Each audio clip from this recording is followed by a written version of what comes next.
Hey guys, Good Marks Kids here, and today I'm looking at a box that said it was 28 pounds. I actually have an idea what's in this box.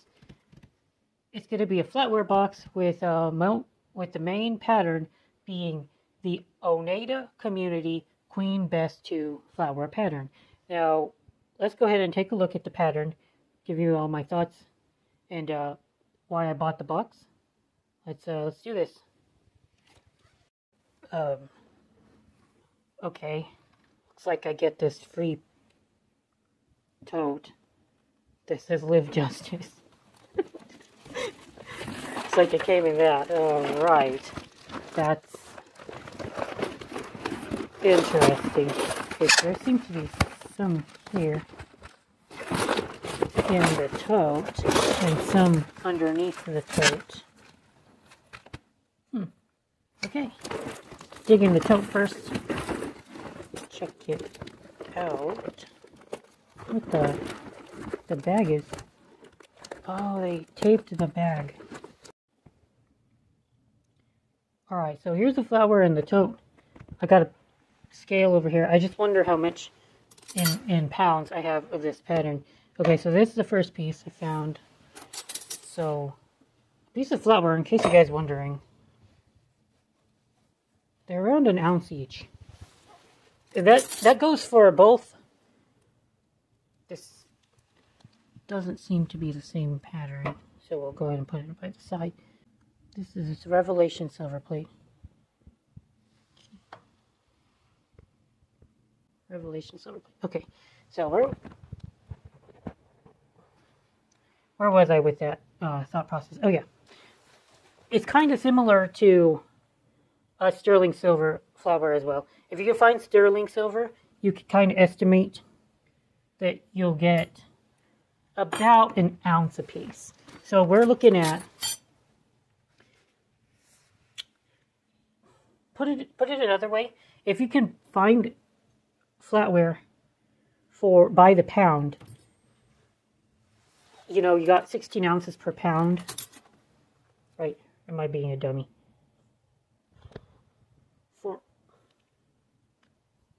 I know this. I feel I know this. I think it's 16 and not 14, guys, right? 16 ounces per pound? Or is it 14? Well, we'll go with 16. So, you're buying, like, say, $3 a pound of flour. Oh, here's a nice piece. $3 a pound per flour. So you've got... And this is kind of like the cutoff where I feel like it's worth my time and energy to just take a stab at a flatware lot.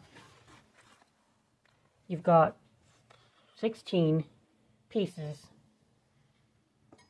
just about 15 pieces per $3.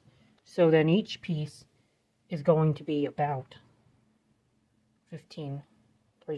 About a quarter each, and that's kind of like where I'm aiming at, because regardless of the quality, I know that I'll probably do okay at a quarter each piece. Kind of what I'm going for here. So if we can get that quarter a pop, then you're okay. So there seems to be a lot of this Revelation Silverplate as well. So y'all see that? Oh, that was nice. Definitely another piece of Revelation. So the box seems to be pretty evenly distributed. Oh yeah, it's 16 ounces in a pound. See? Now I remember, because oftentimes I need to stay below 1 pound in order to ship first class, and it's always at 16 ounces cut off. So I've got 15. Put one more piece on there. Just trying to make my point. So that's a normal. That's about a pound of flour. How many pieces we got? 1, 2, 3, 4, 5, 6, 7, 8, 9, 10, 11. 11 pieces. But you all see that I got some that are larger than average. That one weighs about 1 pound and 3 ounces. This one, yeah, I got a couple of those. Yeah, let's look at this. This is the chunky boy. 13.8, 50.8. So 2 ounces here. So yeah, that's about 14 or so pieces if they were all like 1 pound and 1 ounce. 15.7, 15.9. So this one weighed about 1 ounce or so. So you're getting it about 30 cents an ounce if I'm going for $3 a pound, which is really what I'm looking for as my base case. Like you really can't do much worse than that if you're looking at quality, of course. Then you should figure out which patterns make more money. But so I'll go ahead and keep weighing this out and talk about the pattern. This pattern was named apparently for Queen Elizabeth I. She was queen during the 1550s onward up to about the 1600s. My problem with this pattern is that it's a very, very common pattern of Oneida. It was probably one of their best sellers, but it doesn't seem to command like that kind of nostalgia, or maybe it does, but there's just so much of it out there on the marketplace.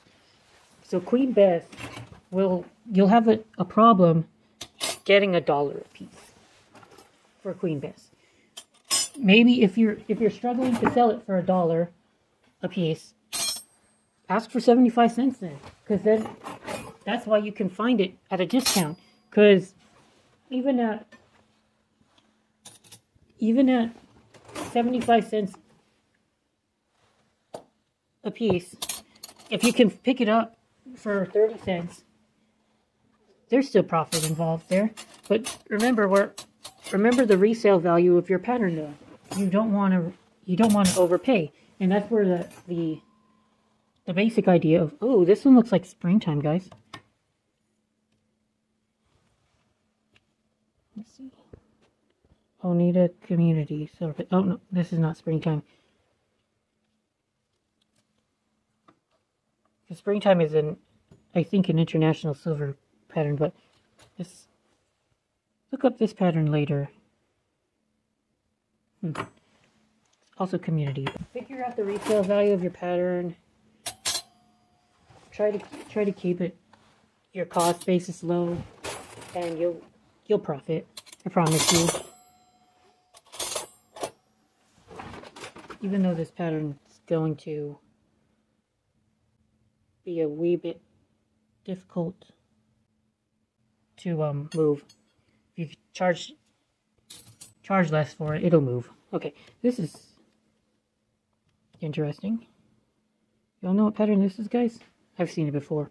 I believe this is called Danish Princess. I think, and it's got a name on it too. Something Gary Grenachen?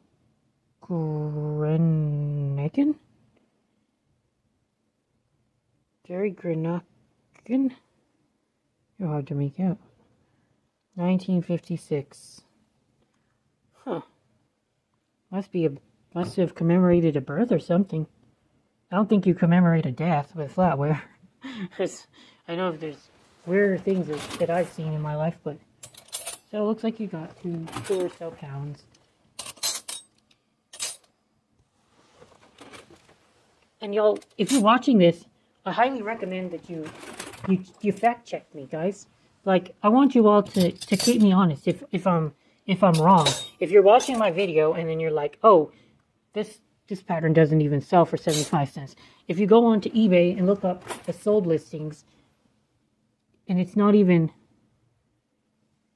you can't even find this pattern selling for 75 cents. Go ahead and rub it in my face, because I'm not always right. And the information that I'm working on, if I looked this up like 3 months ago, the market could have changed. You know? So go ahead and tell me whether I'm right or wrong if you want to. So we got about 2 pounds and 10 ounces. And more of this Revelation. Now, well, I'll go and look up the Revelation as well. Gotta figure out how to get the most bang for your buck when you're buying this stuff and trying to make a profit, because there's not a whole ton of profit and there is work involved. Now, this isn't the most back-breaking work ever, but still, you know, still some effort, still some labor involved. You don't want to give out your labor for 100% free, you know. It's decent. Some of these pieces might be able to list separately, even if, like, the average teaspoon might go for very little. Maybe somebody will want to have the bullion spoons. That's also an idea you can have. Instead of selling it all in a giant lot, you can split it up and list the more unusual pieces like this. This is a very large serving spoon. Maybe somebody would want that piece in particular, and so you would charge like $6 for it alone, you know? Just think of how the best way to get your profit. Alright, that's enough for now. I'll go ahead and see the rest of the box, see how much we've got in this particular pattern. Alright guys.